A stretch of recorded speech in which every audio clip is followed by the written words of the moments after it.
Do you struggle with a fear of abandonment? You may be profoundly aware of it, or you may have a nagging feeling that it's impacting your relationships and your life.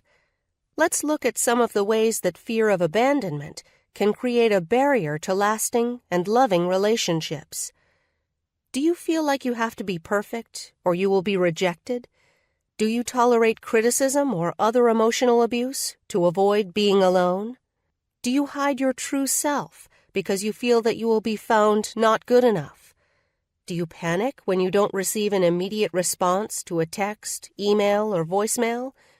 Do you become clingy or demanding when you feel someone pulling away? Or do you leave before you can be left? Do you try to avoid your profound fear of abandonment by focusing on work or numbing out with food, alcohol, or drugs? Do others' explained or unexplained absences send you into a tailspin? Do you stay in unhealthy relationships because it's better than being alone? Or do you avoid relationships because you fear the ultimate outcome? You will be left? These thoughts and fears can trigger powerful and painful emotions: shame, sadness, loneliness, longing, anger, and anxiety. These emotions can feel intolerable, and the desire to get rid of them or minimize them can cause you to behave in ways that may have worked in the past. Now, as you assess the relationships in your life, you may have the realization that your behaviors aren't working anymore. You know this because you don't have the relationship that you want. At the same time, the goal of having a healthy, lasting, and loving relationship may feel out of reach to you, or you may feel that it's going to require too much work and you don't have the time or energy.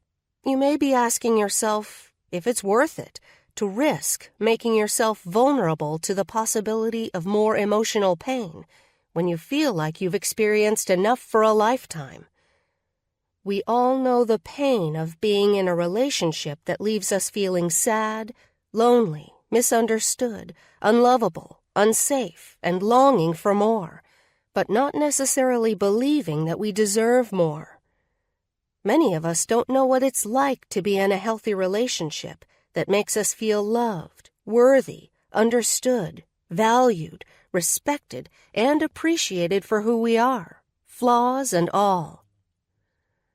What if you could put your fears and your beliefs about yourself, others, and your relationships in a new context that would get you distance from your past and allow you to build lasting and loving relationships? What if you could learn new ways to deal with painful emotions and negative thoughts? What if you could make behavioral choices that would get you closer to having that healthy relationship that you long for, but fear you might never have?